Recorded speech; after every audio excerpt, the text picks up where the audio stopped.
তোমাদের এতদিন ভূতের গল্প বলেছি।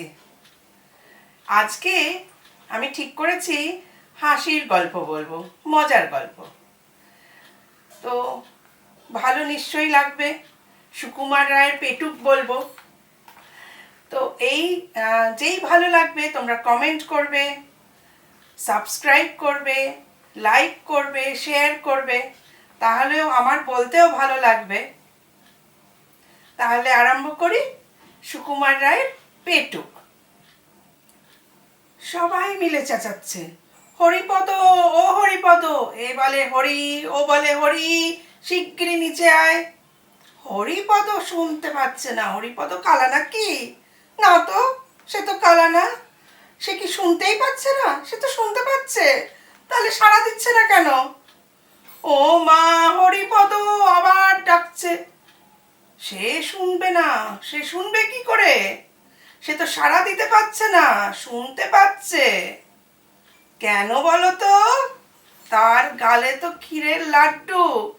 সে টপাটপ ক্ষীরের লাড্ডু খাচ্ছে, আর যেই শুনেছে সবাই ডাকছে, সঙ্গে সঙ্গে জল দিয়ে একটা একটা করে ক্ষীরের লাড্ডু খাচ্ছে আর জল খাচ্ছে। একটা করে ক্ষীরের লাড্ডু খাচ্ছে, মুখ ভর্তি ক্ষীরের লাড্ডু। ভাবো সারা দেবে কি করে? এইদিকে জল খেতে খেতে ক্ষীরের লাড্ডুও আটকে যাচ্ছে। যাই হোক, ক্ষীরের লাড্ডু খাওয়া হয়েছে প্রায় 11টা। মুখ টুক মুছে যাই মামা বলতে বলতে নিচে নামছে। হরিপদর এটা ভারী বদ অভ্যেস। না খেয়ে এক দণ্ড থাকতে পারে না। এর জন্য কত শাস্তি, কত ধমক, কত কিছু করেছে লোকজন, কিন্তু তবু সেই বদ অভ্যাস ছাড়তে পারে না। মাঝে মাঝে বিশাল খেয়ে তার পেট ব্যথা পর্যন্ত হয়েছে। তখন বলে, আর পরে খাবো না, আর আমি খাবো না। কিন্তু আবার দুদিন যেতে না যেতেই আবার সেই একই অভ্যাস। তার ছোট ভাই সেও এরকম পেটুক। এই তো কিছুদিন আগে হরিপদর ভাই শ্যামাপদ দৌড়তে দৌড়তে আসে, বলে, দাদা শিগগিরই চল, পিসিমা এক হাঁড়ি দই খাটের তলায় রেখেছে। আসলে শ্যামাপদ খুব চালু, তার তো ছিকলে হাত যাবে না, তাই জন্য হরিপদকে ডেকে নিচ্ছে। হরিপদও তো পেটুক। সে দৌড়তে দৌড়তে পিসিমার ঘরে গিয়ে শিকল খুলে ঘরের মধ্যে ঢুকে খাটের তলায় দইয়ের ভাঁড় দেখে এক খাবলা দই মুখে পুরে দিয়েছে। যেই না পোড়া, অমনি ওরে মারে বাবারে, সে ষাঁড়ের মতন চিৎকার। এইদিকে শ্যামাপ্রদ করেছে কি, দৌড়ে চলে গেছে তার বন্ধুর বাড়ি পড়াশুনো করবার জন্য। সবাই হরিপদর চিৎকারে ছুটে এসেছে। নিচে এসে দেখে হরিপদ সে চিৎকার করেই যাচ্ছে, তার জিভ পুড়ে গেছে, সে দইয়ের বদলে চুন খেয়েছে। পিসিমা চুন পেতেছিল। তাহলেই বোঝো, 1 সপ্তাহ না পারে গিলতে, না পারে চিবোতে, সে কি শাস্তি। তবুও তার সেই অভ্যাস, বদ অভ্যাস বলবো, কমে না। আজও সে সেই লাড্ডু খেতে গেছে।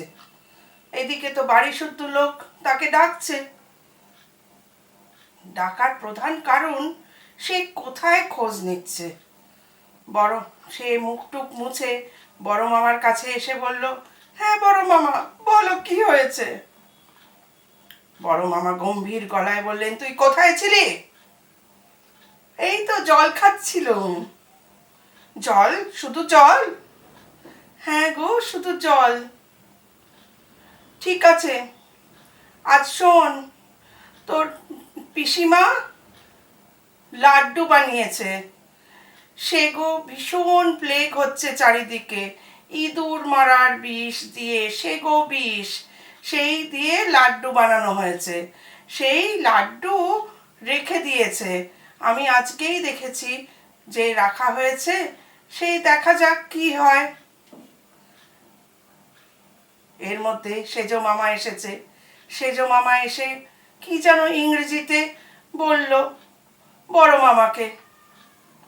আবার তারপরেই বলল বড় মামাকে, দাদা জানেন আজ কয়েকটা লাড্ডু সেগো বীজ দিয়ে তৈরি হয়েছিল, সেগুলো পাওয়া যাচ্ছে না, প্রায় 10-12টা।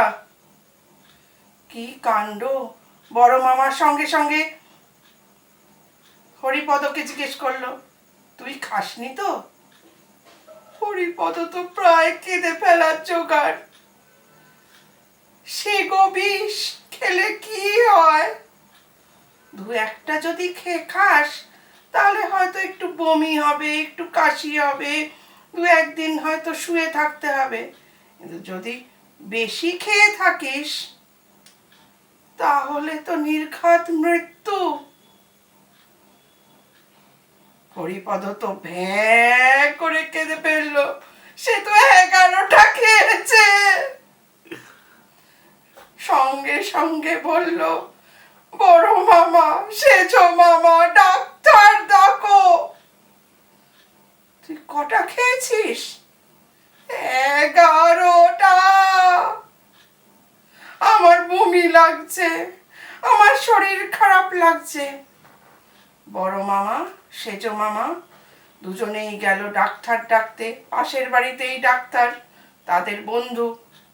তিনি এসে পরীক্ষা করে হরিপদকে খুব কষে তেতো ওষুধ খাওয়ালো। হরিপদ তো কেঁদেই যাচ্ছে, কেঁদেই যাচ্ছে। তেতো ওষুধ খাওয়ানোর পরে একটা কি যেন শোকালো, তাতে হরিপদ চোখ দিয়ে হরহর করে জল বেরোতে লাগলো। কাহিল অবস্থা। হরিপদ বলতে লাগলো, ওপরে মার কাছে যাব। ডাক্তারবাবু বলল, 7 দিন কোথাও যাবে না, চুপ করে এখানে শুয়ে থাকো। আমি মারা যাব না তো? হরিপদকে বলল ডাক্তারবাবু, 7 দিন যদি শুয়ে না থাকো মারাও যেতে পারো। ডাক্তারবাবু হরিপদকে কিছুদিন বিশ্রামে থাকতে বলল। পথ্য দিল চিরতার জল, সাগু, বার্লি, এইসব। কিছুদিন পরে যখন হরিপদ বিছনা ছেড়ে উঠল তখন সে একদম বদলে গেছে, অন্য মানুষ। সে আর সেই পেটুক নেই। হরিপদ জানে তা সে সেগো বিষ খেয়ে তার মারাই যাচ্ছিল, কিন্তু বড় মামা, সেজো মামা আর ডাক্তারবাবু জানে তাদের কি হয়েছিল। এখন সেইটা আজকে তোমরা জানতে পারলে। হরিপদকে কিন্তু বলো না। আশা করি তোমাদের ভালো লেগেছে আমাদের সুকুমার রায়ের এই পেটুক গল্পটি। তোমরা কমেন্ট করে জানিও, লাইক, শেয়ার আর সাবস্ক্রাইব করবে। যারা এখনো সাবস্ক্রাইব করোনি তারা কিন্তু সাবস্ক্রাইব করো। আমি আবার পরের রবিবার তোমাদের একটা গল্প বলবো। কি গল্প শুনবে আমাকে জানাবে, আমি সেই মতনই তোমাদের বলবো। ধন্যবাদ।